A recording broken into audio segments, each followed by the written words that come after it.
Hello, everybody. Welcome back to Blue Steel Tarot. Patrick here. We are almost halfway through the month of June, and June, as you know, is Pride Month. So I thought, wouldn't it be great if we kind of do a Pride Tarot reading? And of course, we will use the Pride Tarot deck. What I love about this deck is it's a commemorative deck. It's a collaborative deck as well, and it was done by a whole bunch of different designers, illustrators, and others that have a tie to the LGBTQ plus community.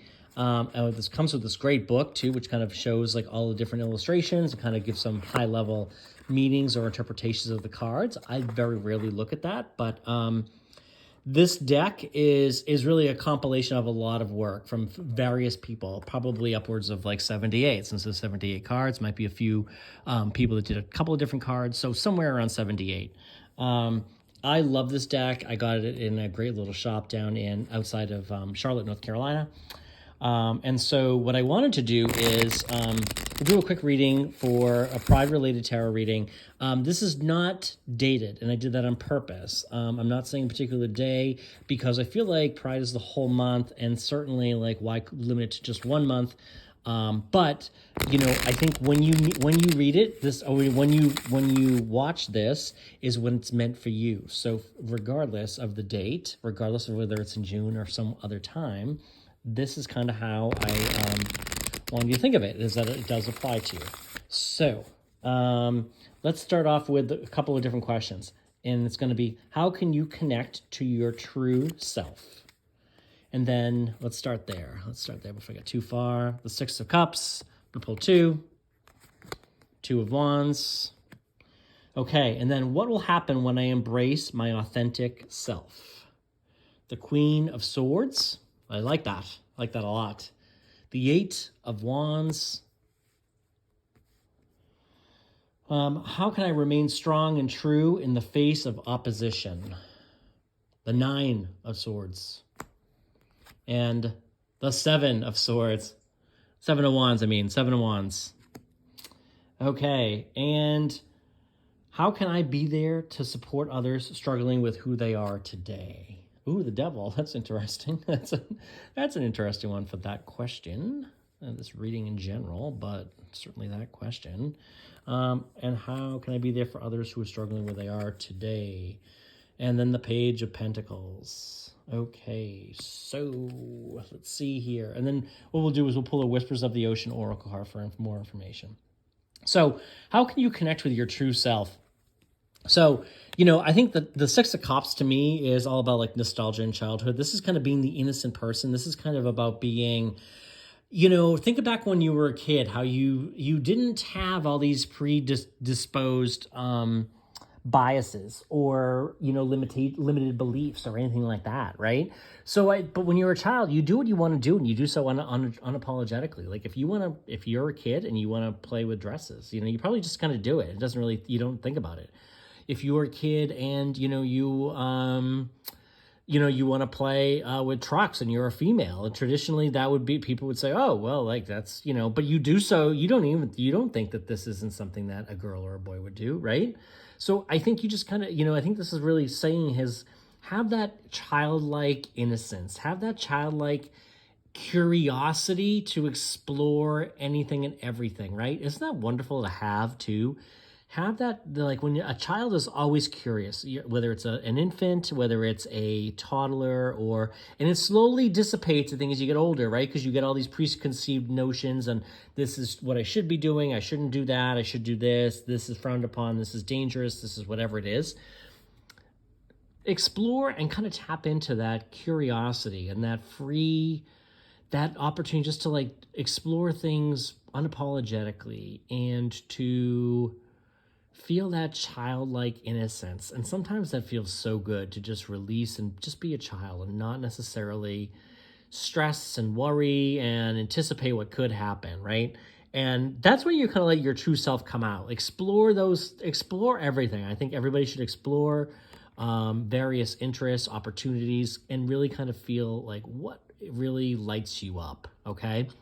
And the Two of Wands is kind of, in my mind, the Two of Wands is it's a decision between two things, right? There's two wands, there's two options, there's two scenarios. And to me, this could be like, hey, get outside of your comfort zone, try something that you might feel is, maybe not as widespread and accepting as others might feel it to be. And this is kind of between choosing the traditional path and the non-traditional path, maybe, okay?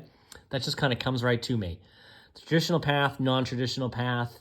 And I think if you choose the non-traditional with that childlike innocence and curiosity to really understand, like, what is this? Do I really enjoy it? Is this fun? As long as you're doing it and it's legal and it's not hurting others or others' property or anything like that, then why not? And I think that's something like sometimes you just need to do something, simple, right? For me, like, let me give you a practical example. Today, I just came back from the Arcadia National Park up in Mount Desert Island in Maine. And this morning, like, I jumped in the ocean with a friend of mine. Like, we just jumped in the water, and it was cold, it was wet, it was early, but you know what? It just felt so good. It felt amazing. It was funny. It was fun. I felt so invigorated coming out of the water. Defied the fact that, hey, the water's cold. It's going to be uncomfortable. I don't want to do this now, but it was actually a lot of fun. So find those opportunities to have that fun and try something that you might not otherwise do. Find somebody who'll do it with you. What'll happen when I embrace my authentic self? Well, the Queen of Wands here, look at this bitch. She is, and male or female doesn't really matter, right? She is strong and she is in her conviction. She doesn't give a shit, but she is very clear. She is clear-minded. She is secure. She is confident and competent. Look at the way she just sits in this throne, right? She is an attractive woman. She's got this bird perched on a stand right next to her. This bird is very obedient. He's very loyal. He's very he's there with her. And, she is also, look at the way she just focuses straight on. She's in the present moment. She is in the present moment. So when you embrace your true self, like, be in that present moment. But you know what? I think when you feel like you're really living your life and you're like really having really thriving and enjoying that time, you are going to be this person. This is one tough bitch, I'm going to say. And that's when things are going to really start moving, right? You're going to communicate more effectively. You're going to be more communicative. You're going to be more action-oriented. Look for those inspired actions, right? Like I've said before, the Eight of Wands is fast-moving action, right? So when you embrace your authentic self, think you're going to be moving quickly. The opportunities, the scenarios, the things that really light you up, I think are really going to start to fly. You're going to feel more of that. That's really exciting. It's very strong, powerful energy moving in the right direction, okay? How to remain strong and true in the face of opposition. Okay, so, the Nine of Wands is saying, hey, listen, you got the Nine of Swords, and the Seven of Wands. The Nine of Swords is you've been beaten up, right? You're definitely bruised and battered. You've taken some hits, but you know what though? You're almost there, right? But the Seven of Wands to me is a point of powerful conviction. Like, you are confident in your conviction. You know what you want. You know what you deserve. And you deserve to have the life that you desire. You deserve to feel empowered. You deserve to feel that you are accepted. You are who you are, and that's all right. And so I think that, you're battered, but you're not down and out. Okay. So what you need to remain true to yourself in this scenario, I think you just need to remind yourself of all that you've been through, and then how much you deserve to have the best of everything, right? This is all about like that conviction. Don't let the naysayers, don't let the past get you down. You're in a position of power and strength, okay? And we'll use the Whispers of the Ocean card for that pile in particular to get some more insight. And then, how will I be there for others struggling for who they are today? How can you be there to support others, right? So the devil is, is just being aware of the demons that maybe you felt, right? And kind of talking about those and kind of sharing those opportunities, right? Pages when you share your story, when you were vulnerable, and you know what, this is a great opportunity, because here's the thing, is like I was on a call at work, and we have a pride group, and there was a pride meeting, and it was like, I think it was like coffee. It was a coffee session, right? And a lot of people were on Zoom, some people were in person, but one of the leaders of that particular group, he, during the Zoom call, and of course he can't see a lot of people who are on the call, and he can see some but not all, I think. And there were a lot on the call, and he kind of got into a very personal story of his like coming out experience, and he acknowledged it wasn't that long ago, because it maybe in the area he grew up, it wasn't necessarily as widely accepted, or and he wasn't really sure. And so he talked a little bit about that. And so I think when you share some of the demons and some of the success, and how, like, because look at this, the devil is all about the demons, kind of like what's holding you back, kind of like, we've all got those demons, we've all had those demons, we've all got them, right? So how can you be there for others with that? Is, I think when you share that, you spread the word, right? And when I look at this page of Pentacles, pages are messengers, right? This is kind of like, I feel like she's kind of seen the light. She's come through the darkness and is coming into the light, okay? She has come through the darkness and into the light.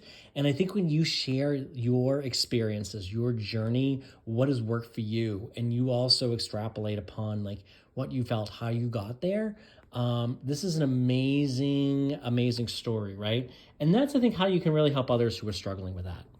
Okay, so let's see what the Whispers of the Ocean Oracle cards have to say. I'm going to focus on, I wanted to focus on this one in particular. Remaining true to yourself in the face of opposition. I'm looking for some insights there. This Oracle deck is pretty amazing. I love it. Okay. Look beyond the surface. Avoid becoming distracted by surface issues. Focus on the underlying motivation, cause, or beauty in a situation. Seek ways to bring depth to your world. Okay, avoid being distracted by surface issues. So sometimes this is saying, avoid what's going on in your 3D. This is a Neville Goddard Law of Attraction 101, right? Your 3D is merely a reflection of what's your interior, like what your exterior, your 3D is merely a reflection of your inner self, right? Kind of the thoughts, beliefs, and ideas that you continually think about are being reflected back to you in your reality, right? So the way to remain strong in that, again, I think is, avoid becoming distracted. Focus on the underlying motivation. Focus on where you're going. Focus on the future. As Joe Dispenza would say, are you defined by a vision of the future or a memory of the past? Okay, the memory of the past, I'm kind of seeing exonerated or exhibited here by the Nine of Swords, the Devil, primarily those two. Okay, and then I'm going to pull an overall Oracle card, overall Pride Month Oracle card guidance. Shared inspiration. Throw yourself into a new project. Be willing to let go of time constraints and rules, and really be aware of whatever fulfills your heart. What did I say over here? Explore those opportunities. What fulfills you? What fulfills your heart? What sets you free? Find that and explore that this Pride Month and every other month of the year. Thank you for joining me here today. Happy Pride Month to all. Thank you for all that you do. And we'll be back again real soon.